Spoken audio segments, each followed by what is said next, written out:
is, you know what, why do my kids feel they can't ask me? That hasn't been resolved. But it's, well, it wasn't, well, let me clear this up. They didn't ask me, could they take the camera? They didn't ask me. I said, here, take the camera. Oh, hell no, no. Yeah. So see, that was a misunderstanding. All that feeling he had going on right now. Let me push the feelings out. They didn't ask me because they would never ask me. So this is the thing you guys are talking because you had feelings about something that wasn't even an issue. Yeah, right. But this is a misunderstanding, and a lot of arguments come from not understanding each other. So he thought they came to me to ask for the camera, but they didn't. I was like, this is our camera. I said, this is our camera. This is how I felt. Here, go take the camera and take pictures. So they didn't come to me. So see, there you go. They didn't come to me. They wouldn't have never came to me to ask me for that camera when they know it was your camera. So see? So see, part of my fee, and this is not scripted, guys. This is not planned. Right. And those feelings could have lasted for a long time. Absolutely. Yeah. And when she told me the camera was broke, there was somebody on this shoulder that says, I told you so.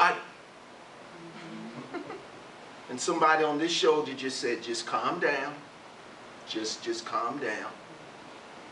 And then she said something, you know, like, you know, she had got the money. She gonna put it, put it in the account, the joint account, and I'm gonna get to this money thing in just a few minutes. But I think this is good. She said, you know, I want to make sure that you buy a camera with it. Now, something rose up in me. Oh, it did? I mean, something rose up in me like, and see, sometimes you got to learn not to say what you feel. Because something rose up in me like, excuse me?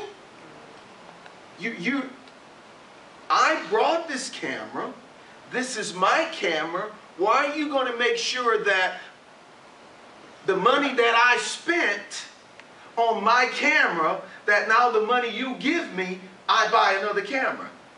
But I didn't say nothing. Because in my mind, I'm thinking you're going to use that money, you're going to buy us another camera so that when we go on vacation, I will continue to use that new camera. Right. And see, I include us. This is the us right here. You don't want the kids. I won't. Now the kids are part of the us when I agree that they're part of the us. Well, I know the new camera. I can't say no. The new camera. No. She can't use the camera, but I can say no to them. And I just want that, you know what, as long as I feel like I have that right, they can use the camera. But if I don't feel, see, this is not scripted, guys. So a part of, you know what, we're taking a chance. We're actually communicating something right now to each other. We really are. And I want her to understand that if this is the camera, it is ours. You two come up here.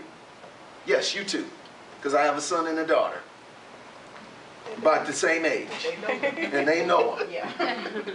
So let's say these are the kids. When I buy this with my money, she can use it whenever she wants to. Can I video you guys? Sure. This is going to be on YouTube. Okay. I just want her to agree that this is ours. I agree. And occasionally, this is the ours too. But I choose when they can experience this part of the ours. And if I feel that they respect this, they'll find out that they can use it as much as we can. But if I don't feel, and if I don't feel that she says that this ours is equal to this ours, I struggle with that.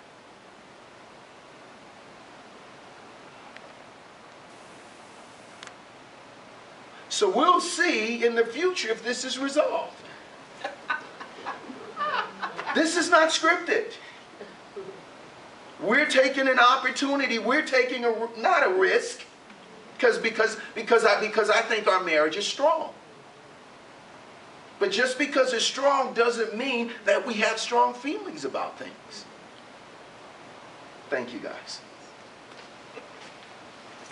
I hope you guys are getting something out of it. I hope you guys are realizing that we are just as real as you. And just because we are facilitating this class, just because we've been married 28 years, doesn't mean we agree on everything. But loyalty doesn't require agreement. Now, one of the lessons talked about clarifying the issue. So see, I didn't clarify. I thought that the kids went and asked her. And I thought that they was going to do this little sneaky thing without me knowing. So when the camera broke, I said, God don't like ugly. And that was ugly. And y'all all got caught. That's what I was feeling. Y'all got busted. You got caught. I hope you're convicted. I hope you're crying in your room feeling all bad. Breaking my camera. Oh, gosh. I was so nervous. Oh, I was a mess. And so, see, now I feel comfortable. See, I'm going to share it. I might as well continue being real. See, I feel comfortable now. I feel some resolve that's taken place. You are experiencing something that I was hoping that we could have a conversation about. Because you know what I was going to do with that real camera that I brought Friday? What? It wasn't coming home. I'll make sure ain't nobody touch my camera again. You mean Pastor Kenny, the one who does premarital class? Yes. No, then I would have asked him, did you buy the camera? And he would have said, oh, I wouldn't have lied. Right. No, you wouldn't have. You would have said yes. I got it in the office. Yes, in the office. I'm, doing some things. Not lying. Well, kids want to use it. Well, they spend their money. Well, can't they buy a camera?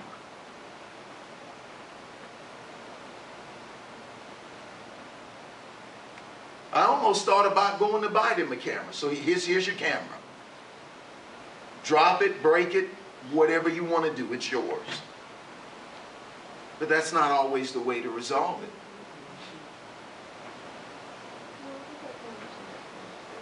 Yeah, she has an 8-megapixel camera on her phone. That's what that camera was. Well, I almost had to catch myself. I started getting a little attitude when I was saying it. This is just real, guys. Enough said. I mean, this is a first. To actually resolve something. I mean, we talk a lot in front of people. This is a first. We talk a lot about our experiences in premarital, but we've never actually resolved something. So you're gonna bring the camera home? Can I? Is it safe for me to bring it home? We got pillows all on the floor and stuff now, so if it drops again, it won't break my shutter. No, I feel good. I feel liberated. I'm free. Okay. Wow. I think we can do it. Okay, I gave you guys a piece of paper because notice in the lesson, in the textbook, it said one of the major problems in marriage that can result in a conflict is the issue of finances. And so we've kind of always taken a little bit of time to do a little lesson, and I put this little lesson together, money and marriage, and I use the verse of scripture, Amos 3:3. How can two walk together except they be agreed? How can two walk together except they be agreed? Money. It takes money to eat, to pay the rent or mortgage, the tax collector, the grocer, etc. Your attitude towards money and past lifestyle may be an adjustment for you and your marriage. We all come into this relationship with an attitude about money. There's a whole bunch of spending tendencies in here. Financial disruption and difficulties in marriage can place a strain upon the marital relationship. Our goal in this lesson, or these lessons, will be to explore, expose, redefine, and strengthen our oneness concerning this most valuable resource for our use and for God's glory. And then I give another verse of scripture, Deuteronomy 8:18. Now, I'm just going to kind of go over these bullet points. Some I'm going to spend more than others. Explore. Where did your view of money come from? So, you know, I think that that's something that everyone needs to do. You know, where did your view of money, where did my view of money come from? You know, oftentimes our view is shaped by our experience of what we've seen, and what we've seen, whether we like it or dislike it. And we've kind of formulated our own opinion and perspective about it, and we've added or subtracted, you know, to our own spending style based upon what we've seen, you know, and what we've experienced. And so sometimes when we have difficulties in this area is because sometimes we don't, let's say we don't have the same value on certain things. Men, we can tend to devalue, not on purpose. We don't carry a purse. And we would never buy a wallet that costs $300. Because all it's doing is keeping our license and our, you know, our credit card and our important things and the money we have in there. Why would I spend $300 on a wallet just to keep that stuff in there? And so sometimes we can look at our wives purchasing a purse and spend that kind of money, and we can devalue something, not, and ladies, and I say this to our defense, not on purpose, not malicious. We just, in our logical thinking, and the lens that I just put on as an example of just how we see the world, it doesn't make sense to us. But I'm not saying that we're right. I'm just saying that oftentimes we can view it like that. And sometimes we can't see if we're real good in golf, or they can't see we're real good in golf, that this $250 driver is going to add 50 yards to my game.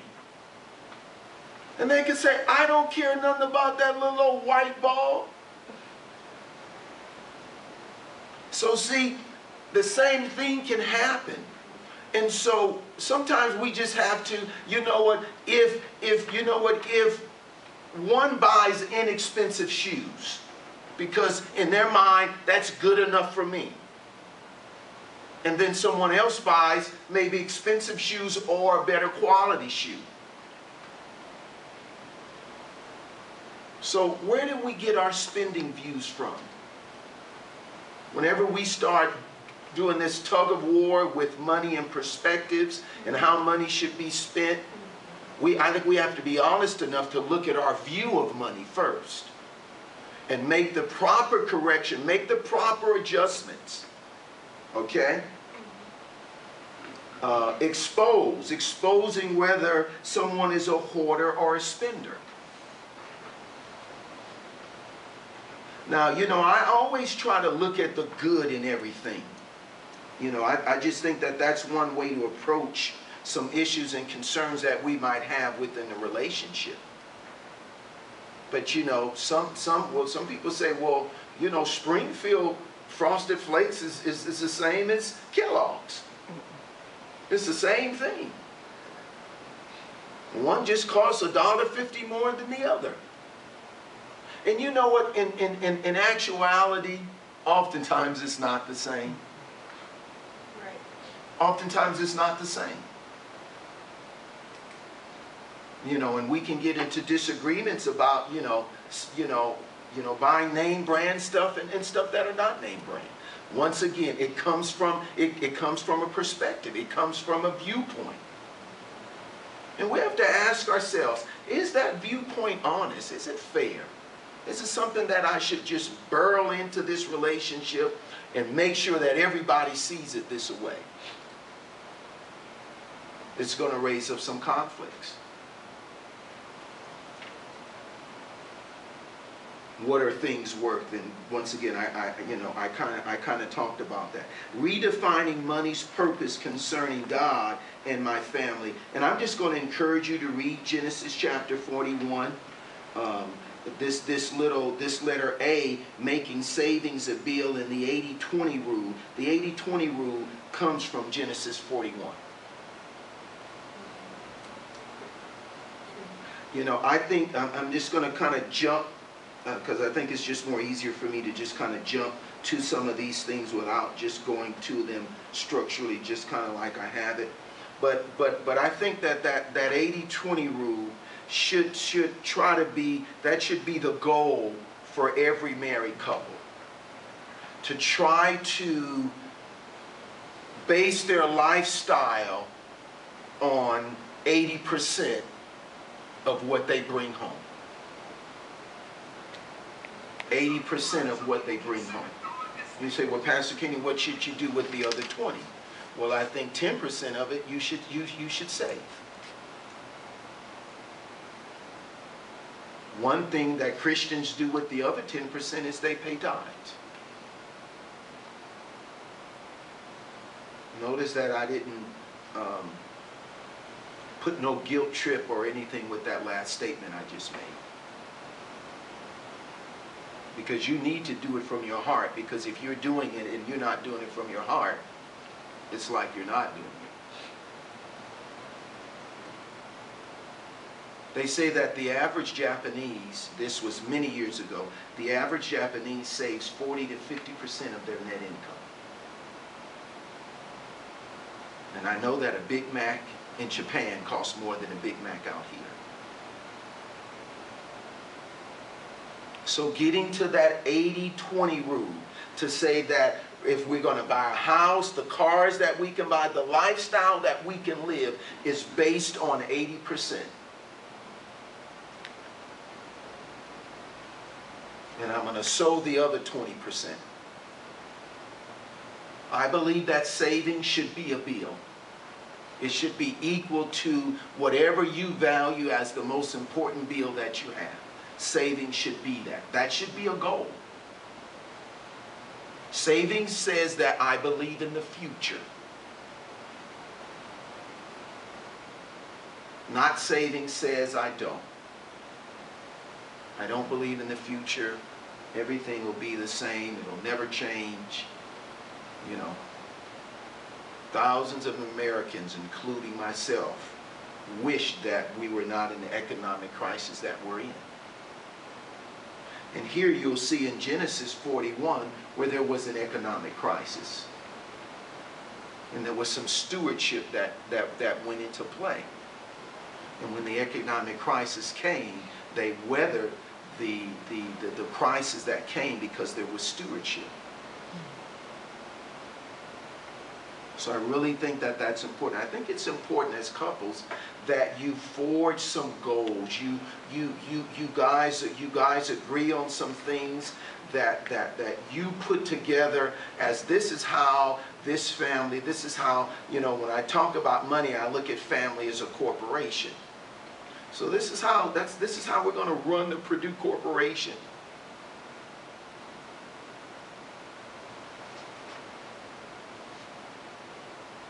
And we're going to the best of our ability, save 7 to 10% of our net income. It's just a non-negotiable.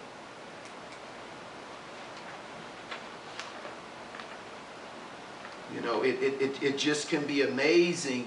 You know, it'd be amazing to do a study on people who are good stewards. And Christians, they probably don't consider a tire or, you know, the radiator being blown out as the devil. But oftentimes when we're not good stewards and we don't have the money to pay for it, then we say the devil is messing with my car. And you know, I'm not spooky like that, you know. The radiator's not going to last forever, and especially if we just put water in it and we don't have antifreeze, it's going to rust. I wish tires lasted a millennium. They don't. I think some tires you can get, maybe they guarantee you 60,000 miles. You're going to pay a little bit more money for that tire.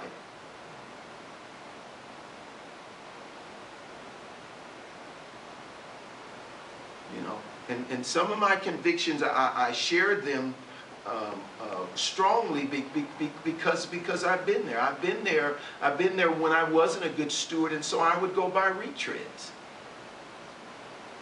We're in the summer, you on the freeway at 55, 65 miles an hour, those retreads, that glue can get hot and come apart. Not the devil. So I just had to begin to change. I had to begin to place value where I needed to place value. And that's my challenge for you guys. Here's what I can guarantee if you do it. You're going to eliminate a major cause of conflict. If there's a level of stewardship in your family, you are going to eliminate a major conflict in your family.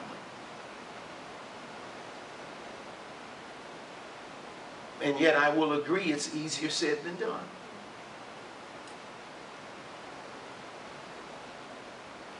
You know, it can be difficult because that adult part in us that says that we're grown, and nobody's going to tell me what to do with every penny of my money.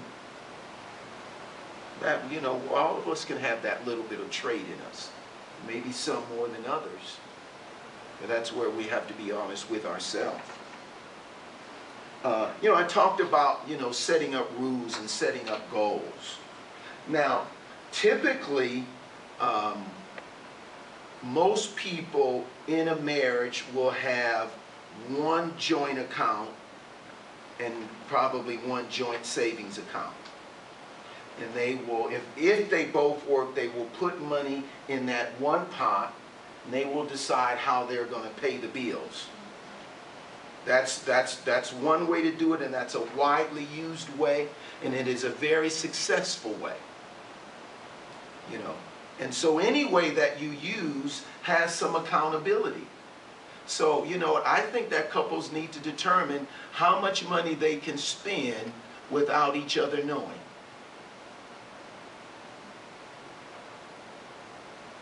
Now, if we can only spend $25 without each other knowing, let me just challenge that low amount. I think that's low. I think that's low. Now, maybe starting off, maybe we have to do that, because maybe if I'm honest with myself, I make good money, but if I were to be honest with myself, maybe I don't manage money well. And so now, you and I bring into this relationship our spending tendencies, good, bad, or indifferent. And what you have to realize now is that they don't only, they always just affected you. That's not the case anymore. They affect your partner, and they can affect your future. But I think that that's one of the things, is that you need to be able to discuss what each other can spend without each other knowing. Now, when I say that without each other knowing, I'm not talking about secretive. But if you have the one financial system that I described, one joint checking account where we put the money in the one pot, there needs to be some accountability. Now, it can take a level of stewardship where okay, this comes in minus our bills, and so we roughly always have this amount, whatever that amount is, and minus our allowance, so we still have this amount. That there's certain things that we can get from the kitty, from the family corporation's pot. And that we can draw from there, and we know that, well, there is this amount there, and we can spend this amount. And if we go over this amount, if something comes up, we need to contact each other. But I think that there should be an amount that we can spend that we can just find out later when we reconcile the when we reconcile the account. Is this making sense? This definitely should be a goal. Now, your future is very important. I wish that